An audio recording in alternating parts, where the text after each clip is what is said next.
Good morning, students. In 12th standard computer science, we are discussing scope lesson. In that lesson, we have started with what are the types of scopes. In today's class, we are going to start with modules. What do you mean by module? Before entering into module, what is the use of module? Suppose if the program is very small, we can execute the program easily. If the program size is very larger in size, the entire program can be divided into small sub-programs. Each sub-program is called as modules. So that is a use of modules. So let us define what is module. It is a part of the program. It is a small program, that's all. And programs it composed of one or more modules. If you take an entire program, the entire program is made up of many small modules. A single module can contain one or several statements, that's all.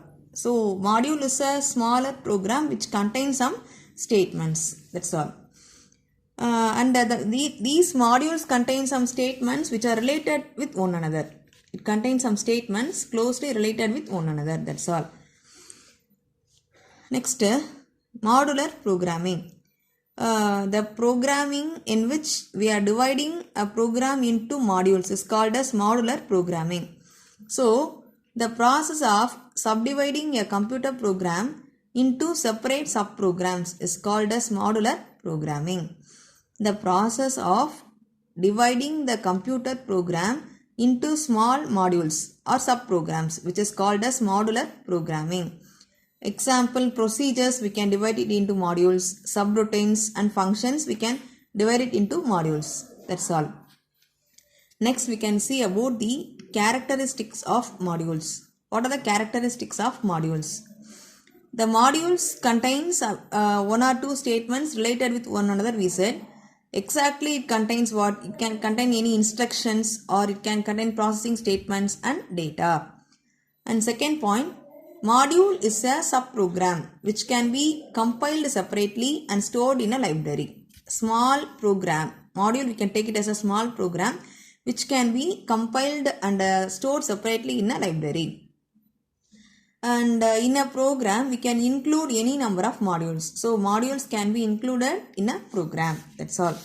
Next, how to call a function. How to invoke the module. Normally, how to call a function, how to invoke the function by using a function name and the parameter. Similarly here, the modules can be invoked by using module name and some parameters. Modules can be invoked by using module name and some parameters. Next, module can be used by other modules. Within a module, you can use another module, like that it going on. So these are the characteristics of modules. What is module?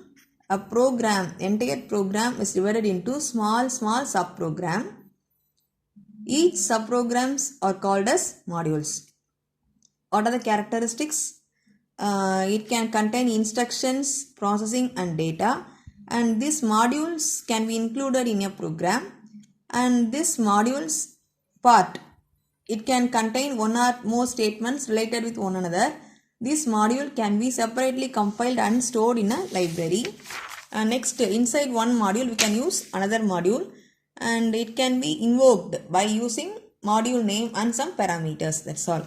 So, these are the characteristics of modules. And next part, we can move on to what are the uses or benefits of modular programming.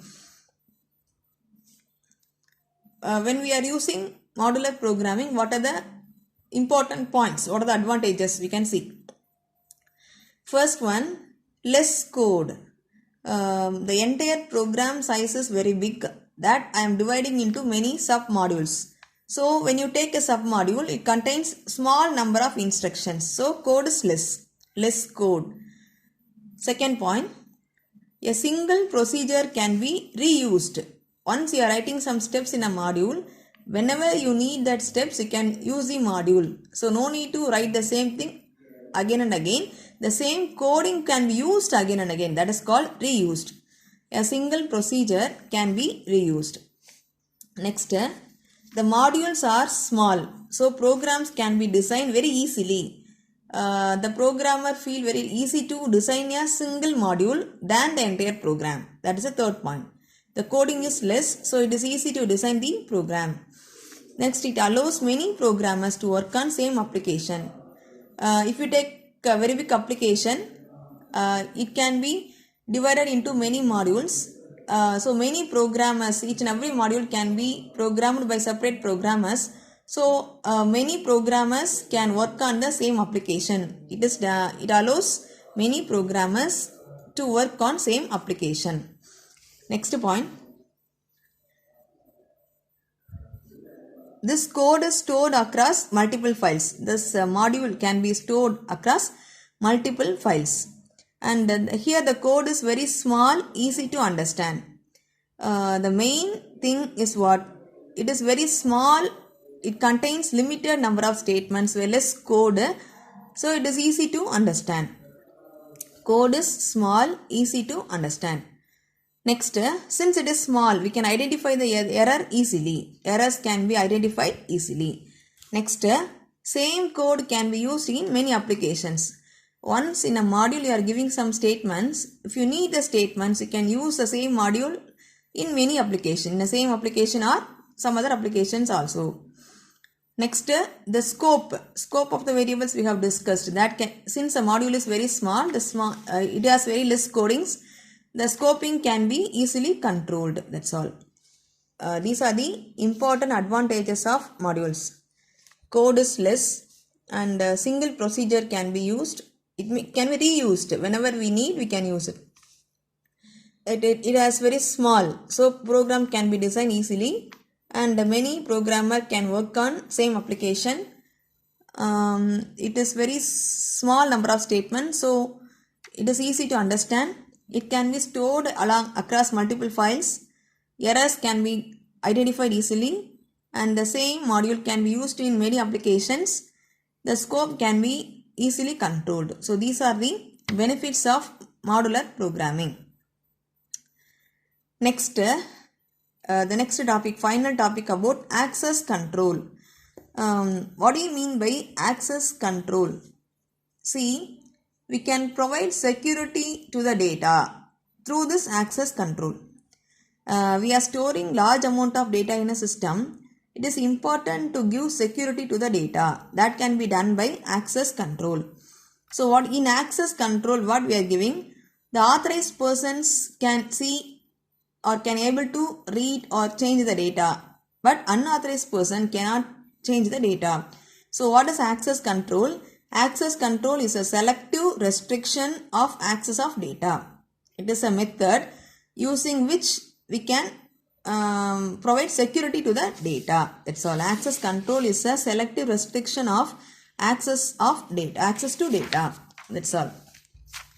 In access control, we are using three access specifiers: private, protected and public. When I am giving a variable or as private, what will happen? The private variables can be used only within a class. Already we studied about class.